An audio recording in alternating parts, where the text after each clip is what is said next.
మీరు అనుకుంటున్నారు బాప్తిసం అంటే ఏముంది, ఆ తొట్టి దగ్గరికి వెళ్ళి ఆ నీడలో మునిగి రావడమే కదా అని మీరు అనుకుంటున్నారు.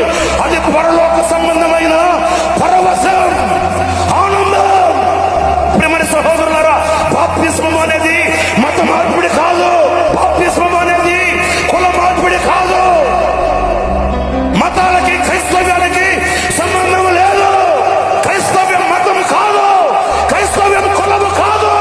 క్రైస్తవ్యం పవిత్రమైన మార్గం, మనిషికి మమతను నేర్పగలిగిన మార్గం, మనిషిని మనిషిగా నిలబెట్టగలిగిన పవిత్రమైన మార్గం క్రైస్తవ్యం. తెలియని వాళ్ళు కొందరు క్రైస్తవ్యం మీద బురద చల్లడం తప్ప క్రైస్తవ్యం మతం కాదు. క్రైస్తవ్యం మతాల జోలికి వెళ్ళదు. ఎందుకంటే మతాలలో మనిషికి మార్పు లేదు. మతాలలో మనిషికి మార్పు లేనప్పుడు మతాల జోలికి వెళ్ళవలసిన అవసరం లేదు. మనిషి మతం కాదు మారాల్సింది, మనిషి మనసు మారాలి.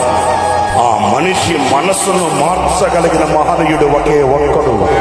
ఆయన పేరే నజరేయుడైన